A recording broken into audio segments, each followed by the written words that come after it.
મારી પાસે એક હિંમત તો એવી થઈ કે એક વૈષ્ણવ તો મારી પાસે આવ્યા અને મને એમ કીધું કે મારા હાથમાં મહાપ્રભુજી આખો દિવસ મારા હાથની હથેળી ઉપર બિરાજે અને મારી સાથે વાત કરે.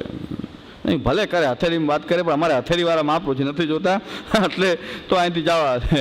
કારણ કે એ કે હથેળી મહાપ્રભુજી મારી સાથે તમે વાત કરે, સામગ્રી કરતો સામે બિરાજી જાય અને હું બાપા બાપા કહું. મહાપ્રભુજીને બાપા કહેવાનો મારો એટલો વ્યવહાર છે બેયને. મેં કીધું અમે તો એના પુત્ર છીએ તો બાપા કહેવાનો અમને અધિકાર નથી, તો એના કરતા હોય તો આ માનસ પુત્ર. પણ થોડીક આધુનિક શિક્ષા લીધી હોય એ પણ કામમાં તો આવે, એનો વિનિયોગ તો થાય. થોડા ઘણા સ્કૂલ કોલેજમાં ભણ્યા અને થોડો ઘણો અમે તો ઓલો કાળા કોઠે પહેરીને ફર્યા એટલે એ અઠંગ ખેલાડીઓને જોયા હોય. કોર્ટમાં વિટનેસ બોક્સમાં બોલાવીને જુબાની લીધી હોય એટલે 7 વર્ષ વકીલાત કરી એ ફાયદો થયો કે આવા અઠંગ ખેલાડી પણ જોયા હોય. તો હવે આવા ઘણા નીકળી પડતા હોય તો બહુ જલ્દી એવો વિશ્વાસ આવે નહીં. તો મારી સામે આવીને રજૂઆત કરેલી કે અમારા હાથમાં એ મહાપ્રભુજી અહીંયા હાથમાં બિરાજે અને સામગ્રી કરતો સામે બિરાજી જાય અને એ બિરાજેનું સામગ્રી કરું. તો અમે જે હોય પણ અમે એ વાતમાં વિશ્વાસ કરતા નથી અને અમે તો એના વંશમાં જન્મેલા છે. તો આવા કેટલા અનુભવો જોવાના અને આખો એક લખાઈ જાય, આખું ગ્રંથ લખાઈ જાય એવું છે કે કેટલા બધા તો અનુભવ કરેલા. મારે તો ઉંમર એટલી નાનીમાં આટલો અનુભવ થયો તો મારા કરતાં સિનિયર જે હોય એને કેટલા અનુભવ થયા હોય. કારણ કે મારી ઉંમર એટલા 38 વર્ષ છે તો 38 વર્ષમાં આટલા અનુભવ થયા કે પ્રત્યક્ષ આવા બધા કેટલા કિસ્સાઓના. તો જે મોટા હશે એને તો બધું પ્રત્યક્ષ કેટલું જોયું હશે, આનાથી કેટલા બીજા ઠંગ હશે. તો આવા તો ગલીએ ગલીએ કેટલાય છે. મારાથી આમ બોલાઈ ગયું કે અત્યારે 84 252ની કમી નથી, અત્યારે એના કરતાં ઘણાય એરિયામાં કેટલાય 84 252 પ્રકટ છે. ત્યાં એક બેન ઊભા થયા, આવા સત્સંગી હશે ને કોકના સંઘમાં, એને એમ જરાક લાગી આવ્યું, ઊભા થયા કે શું આપ એમ કહેવા માંગો છો કોઈ ભગવદી અત્યારે છે જ નહીં? પણ મેં કીધું મેં એમ ક્યાં કીધું, મેં તેમ કીધું વધારે છે, ઓવરડોઝ થઈ ગયો ભગવદી. હું તો એમ કહું છું વધારે છે, 84 252 ને એરિયામાં એટલા છે, બહુ વધી પડ્યા છે. એ પ્રશ્ન છે આપણો. થોડાક હોય તો વાંધો નહીં, આ તો બહુ વધારો થઈ ગયો, એટલો બધો વધારો થઈ ગયો. આ બધા વંચકો. હવે કૃષ્ણદાસે પરને સોંપી પ્યારી રહે તો શું બધા આ સિદ્ધાંત અપનાવવું કે વૈષ્ણવ કોઈ આવે એટલે પોતાની સ્ત્રી પણ સોંપી દેવી? આ સિદ્ધાંત છે? કૃષ્ણદાસે પરને સોંપી પ્યારી રહે. હા, આ તો આ વાર્તાની રજૂઆત કરે અને પોતાની વિષય લાલસા એને સંતોષવા માટે એ ભલા ભોળા એને ફસાવાનો આ ધંધો વાર્તા કરી અને ફસાવવા માટે આવી બધી યુક્તિઓ એ શોધે. અને ફસાય કોણ? એ જે અહીં મહાનુભાવ આવ્યા હતા એ સત્સંગમાં એમ કે એ એક કેટલા હીરા ઘસનારા અને કારખાનામાં કામ કરનારા યુવકો અને મોટી ઉંમરના અમુક બધાએ કીધું કે બાપા તમે બહેનોને તો બહુ સત્સંગ કરાવો છો, અમે બધા કારખાને નીકળી જઈએ પછી તમે ઘરમાં આવો, તમે મોટી ઉંમરના વૃદ્ધ વ્યક્તિ એટલે કંઈ બીજો કંઈ કોઈને અભાવ ન આવે, પણ તમે સત્સંગ તો બહુ કરાવો પણ અમને તો થોડોક લાભ આપો, અમને ક્યારેક સમય આપો. તો કે અમે અમારો જે રવિવાર કે કોઈ ઓફ ડે હોય કે કારખાનામાંથી ફ્રી થઈએ કામ ધંધામાંથી કંઈક અમને સત્સંગ થોડોક કરાવો ને. એવું કે અમે તો એવી રજૂઆત કરી, બધાએ મને વાત કરી, મને કે અમારા બાપાને કીધું કે અમને થોડોક લાભ આપો તો અમે કંઈક શીખીએ, અઠવાડિયે એક ટાઈમ આપો અમને, તમારો અધિકાર નથી.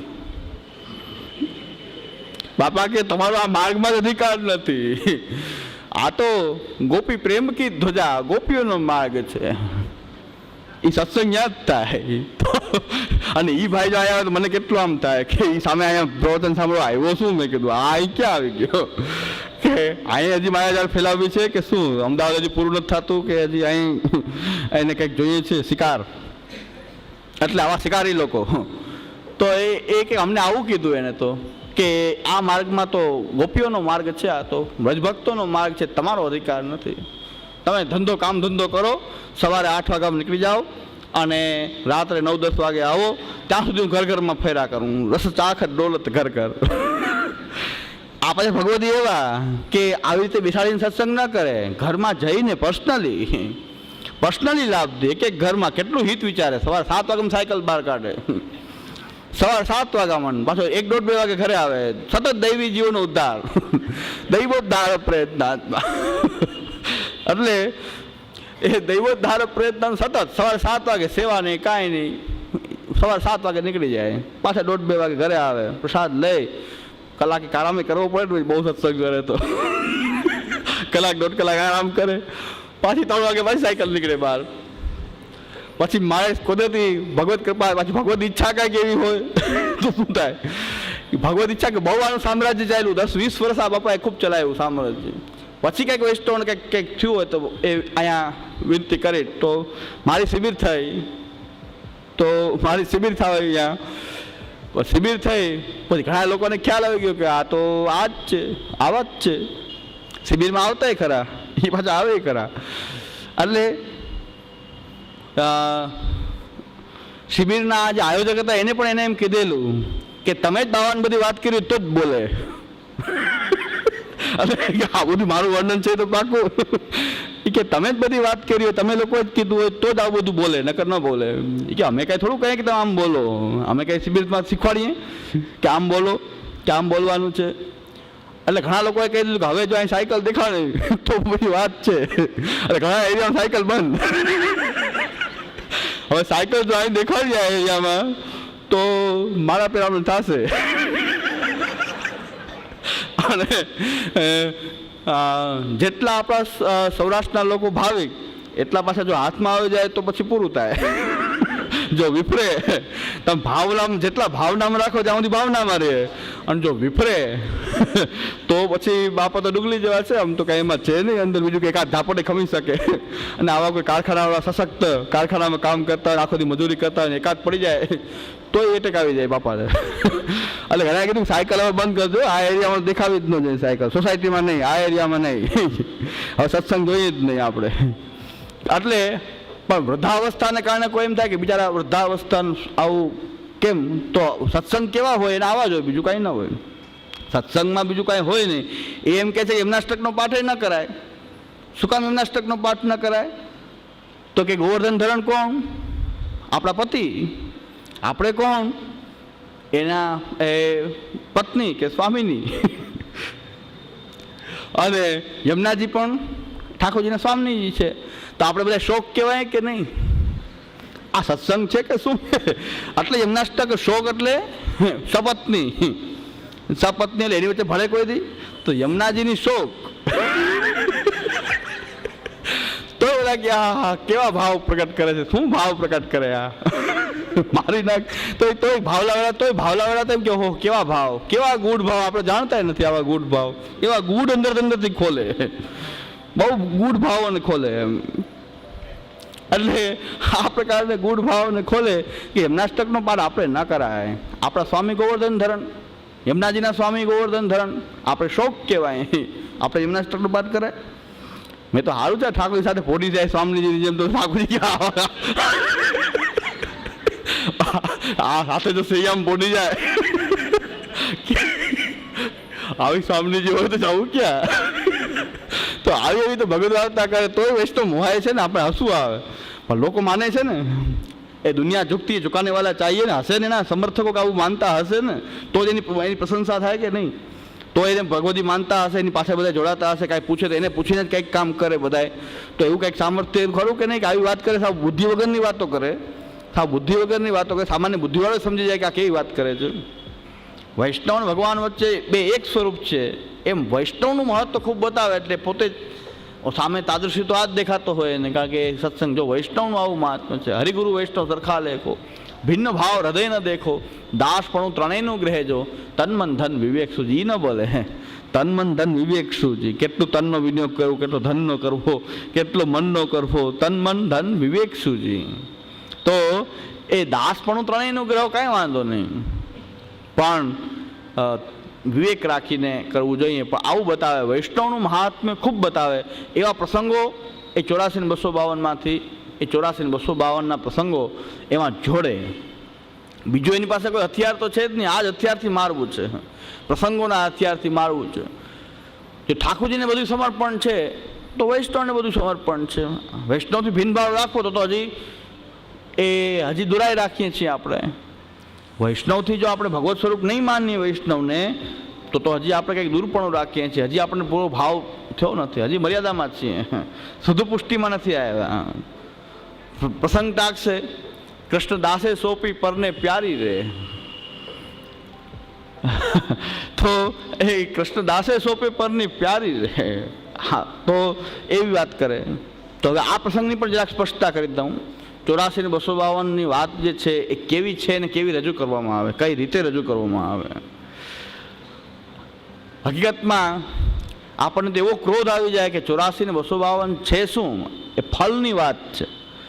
84, 252 આપણે તો ફલરૂપ એ ભગવત ભક્તો છે. શ્રી વલ્લભ વિઠ્ઠલ પ્રભુને પ્રસન્ન કરવા ચાહાય, નથી અવર ઉપાય, હરિભક્તના ગુણ ગાય. આ ગુણગાન ગાવાથી તો શ્રી મહાપ્રભુ ગુસાઈજી પ્રસન્ન થઈ જાય એવા ભક્ત છે આ. હવે હું આ કૃષ્ણદાસે સોંપી પરને પ્યારી રે, આ એની ભગવત વાર્તા. એટલે બહુ ભાવ તરબોળ એવો પેલા ભાવ જગાવી દે અને એકદમ ભાવાવેશમાં લાવી દે. એટલે આ પ્રકારની વાત છે કે આવું કરે એવા એક મહાનુભાવ ભગવત વાર્તા કરવા એક વખત શિબિરમાં આવી ગયા અહીંયા. એક દિવસ બિચારા આવ્યા, પછી સહન ન થાય, આગળ જ બેઠા. આજે આ કેમ અહીંયા? હું તો જોઈને ચકિત થઈ ગયો. આ અહીંયા પ્રકટ થઈ આ મૂર્તિ એટલે હા આ કેમ પ્રકટ થઈ? તો એક દિવસ અહીંયા આવી ગયા, આગળ બેઠા. આ ઓલો તો કે વાહ, તો પણ એકવાર આવી ગયા. મેં કીધું આ તો મહાન વંચક છે. બરાબર, બધા લક્ષણ જો આ છે, બધા લક્ષણ બિરાજે જ છે. તો આ પ્રકારના લોકો આટલી હિંમતે કરી શકે એવું કંઈ નથી. હવે આ પ્રસંગ શું છે કહી દઉં. કેમ રજૂઆત થઈ રહી છે કે પહેલાં એમ કહે છે કે હરિગુરુ વૈષ્ણવ સરખા લેખો, હરિગુરુ અને વૈષ્ણવમાં સરખો ભાવ રાખો, ભગવાન જેવો ભાવ રાખો, ભગવાન જેવો ભાવ એની અંદર રાખવો. પછી ભગવાન એના વચ્ચે કાંઈ ફેર નથી.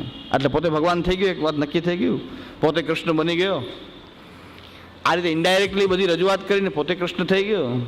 હવે બીજી શું રજૂઆત કરે કે પછી વૈષ્ણવ જો ભગવાન હોય તો એનાથી શું અંતર રાખવું, એનાથી શું છુપાવવું, બધું એને સમર્પણ કરવું, એને બધું તન મન ધન બધું સમર્પણ કરવું. તો આ ભગવત વાર્તા થાય. ભગવત વાર્તાથી જ મારે છે ને, બીજા કંઈથી મારે છે? વાર્તા કહીને મારે. તો ભાવાવેશવાળા હોય તો એકદમ થઈ જાય કે નહીં ભગવદી વૈષ્ણવ. અને પાછું એક ભગવદી તો એમ કીધું કે અવતાર કાળની અંદર ભગવાન પોતાના સ્વરૂપ દ્વારા ઉદ્ધાર કરે, અનવતાર કાળમાં ભગવાન પોતાના ભક્ત દ્વારા ભગવદીય દ્વારા જીવનો અંગીકાર કરે.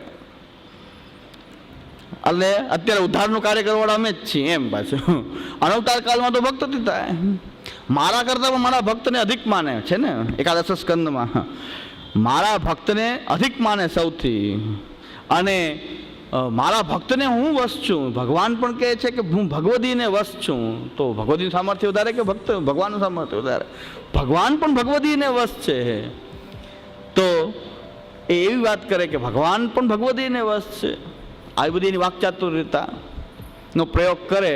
અને 8 દિવસ 10 દિવસ આ બીજું કંઈ કામ હોતું નથી, સત્સંગ આ લોકોને બધી આવી 8-10 દી રોકાય. પછી વાત કરે ને ધીરે ધીરે એની ઝાડ ફેલાવે કે આમાં કાટ હૃદયના કેટલા ને ભાવુક કેટલા, ગદગદ થઈ જાય એવા કેટલા ઘરમાં. પછી અમુક કાટ હોય ને તો અમુક ભગવત વાર્તા એની સામે થાય, અમુક વાર્તા પછી બહુ ભાવાર્થ હૃદયવાળા હોય એની સાથે થાય. એટલે એ આખા ઘરમાં કંઈ એને તો કંઈ કામ ન હોય તો ભગવત વાર્તા જ કરવી આખો દિવસ. પણ ઘરમાં બીજા લોકોને તો કામ હોય એટલે લોકો નીકળી જતા હોય, પછી પોતે ઝાડ ફેલાવ્યા કરે. એ પણ માર્ક કરી લે કે કોણ આપણી ઉપર હુમલો કરે એવું છે ને કોણ આપણી ઝાડમાં ફસાય એવું છે. એટલે ખાસ કરીને બહેનોનો વર્ગ જ આમાં વધારે ફસાય આ લોકો, ફાવે ત્યાંથી. તો પુરુષોમાં એવા ભાવાવેશ તો આવે નહીં, પણ આની અંદર આવે. બહેનોનો સ્વભાવ ગમે એવો હોય, એમ થાય જલ્દી ભગવત પ્રાપ્તિ થઈ જાય એવું કદાચ હોય કે જલ્દી ભગવત પ્રાપ્તિ થઈ જાય અને ભગવદી મળી ગયા છે તો છોડો નહીં. તો આ પ્રકાર જે છે એટલે ખાસ ચેતવણી રૂપ છે કે આવા કેટલાય ફરે. પુરુષોત્તમ માસ છે ને આ માસ છે ને ઓલું છે ને ઘણે આવે ને આ પ્રકારના વ્યવહાર જે છે. પણ એ પુષ્ટિ માર્ગનો સ્વાંગમાં આવે છે, બધા એને ભક્ત માની લે છે. પછી આ પ્રસંગ રજૂ કરે કે વૈષ્ણવ ઘરમાં આવ્યા, એમનું સમાધાન કરવા માટે ઘરમાં કાંઈ હતું નહીં. કૃષ્ણદાસજીની વાર્તા છે. કૃષ્ણદાસ સ્ત્રી પુરુષ ગુજરાતના વાસી. તો એમના ઘરમાં કાંઈ નહીં, વૈષ્ણવ આવ્યા. એમને કેમ ઘરમાંથી વૈષ્ણવ જાય? કેટલો ઊંચા ધર્મ હતા, કેટલી ઊંચી વાત ને કેટલી નીચી રજૂઆત. મુખમાંથી નીકળે એવો ભાવ, જલભેદ કહે છે કે જેવા મુખમાંથી નીકળે એવા ભાવ એમાં આવી જાય. બહુ ઊંચી વાત છે. વાર્તાની વાત તો બહુ પરાકાષ્ઠાની છે. આપણને પણ રોમાંચ થઈ જાય. સિદ્ધાંત સમજીને આ વાર્તા જોઈએ તો આપણને પણ રોમાંચ થાય કેટલા ઊંચા ધર્મો છે ભગવદીઓના. પણ એ ભગવતીના ધર્મ આવા વંચકના મુખમાંથી નીકળે છે કેવો સ્વાંગ ધારણ કરી લે છે. તો આપણે ભગવદ વાર્તા જરા કરીએ, આપણે કરીએ થોડીક આવી પ્રકારની હોય, જ્યાં ડેમોન્સ્ટ્રેશન કરું છું ભગવદ વાર્તા આવા પ્રકારની હોય કે કેવા સેન્સિટિવ પોઈન્ટ દબાવે છે વંચક. એટલે એ રજોબાઈને છોડતા નથી, મહાપ્રભુજીને છોડતા નથી, પણ એ બધી પ્રકારના સ્વાર્થથી ઘેરાયેલું હૃદય છે એ મહાપ્રભુજીને પોતાના જેવા માને છે. રજોબાઈ ક્ષત્રાણીની વાર્તા પણ એવી રીતે કરે છે. પછી તુલસા એની વાત પણ એવી રીતે રજૂ કરે છે. તો આ પ્રકારની વાત છે કે પોતે જેટલો દુષ્ટ છે એવી દુષ્ટતામાં ભક્તોને પણ સંડોવે છે. તો ભાવાર્થ હૃદયવાળા છે આની ઝાડમાં ફસાતા જાય છે અને આવી ઝાડ ફેલાવે છે. અને આમાં હરિરાજે આજ્ઞા કરે છે કે બોધ કરીને મારે છે. એ કોઈ શસ્ત્રથી મારતા નથી, બલથી મારતા નથી, પણ એ બોધ કરીને, ગ્રંથ કહીને, સિદ્ધાંત કહીને, ભગવત ચર્ચા કરીને એ મારી નાખે છે. એના કરતાં ભગવત ચર્ચા ન કરીએ. અને બહુ શ્રી અનિરુદ્ધલાલજી મહારાજશ્રી તો બહુ સુંદર વાત કરી છે કે વંચકથી બચવું હોય તો બીજું કાંઈ ન કરો. એક એ વાક્ય વાંચી દઉં જરા, આગળના ઓલામાં આવશે. આનાથી બચવાનો બીજો કોઈ ઉપાય નથી કે ભાવલા ન થાય એટલે બચી જાય. એક તો આ ઉપાય છે કે બહુ ભાવલા ન થાય, ભાવના રાખીએ હૃદયમાં. પણ અહીંયા આ પેજમાં 40મા પેજમાં વાંચીએ શ્રી અનિરુદ્ધલાલજી શું કહે છે કે અનિરુદ્ધલાલજી મહારાજથી તો ખરેખર કૃપા કરી ગયા, બધો નિચોડ આપી દીધો. આપણી સમસ્યાઓ એટલી બધી પણ નિચોડ એક વાક્યમાં આપી દીધો કે આ સંગત કોઈનો ન કરીએ તો વાત જ પૂરી થાય ને.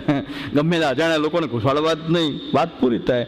એ વાત કહી રહ્યા છે કે શું કરવું કે શાસ્ત્રો સત્સંગના મહિમાની ઘણી પ્રશંસા કરે છે, સત્સંગની બહુ પ્રશંસા કરે છે. એટલે આ લોકો ફાવી જાય છે કે ભગવદીનો સંગ તો બહુ ઉત્તમ.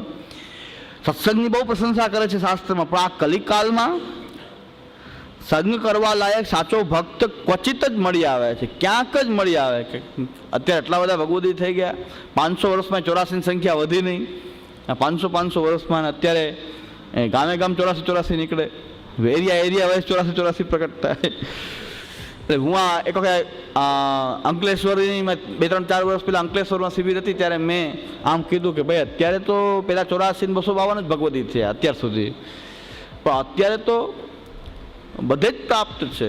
જે એરિયામાં જાઓ એમ કે આટલા ભગવદી અહીંયા, આટલા ભગવદી અહીંયા. તમે કથા સાંભળી હોય કે ન સાંભળી હોય, એક બાપા હતા અહીં હાલોલના, પણ લીલા કરતાં બધી એની લીલાસ્થલી અહીંયા પ્રકટ ભલે હાલોલમાં હોય પણ લીલાસ્થલી સૌરાષ્ટ્રમાં શું એક શીશી આપતા, તેલની શીશી આપતા. તેલની શીશી આપે ને તેલ ઘસવાનું, સાનુભાવ થાય.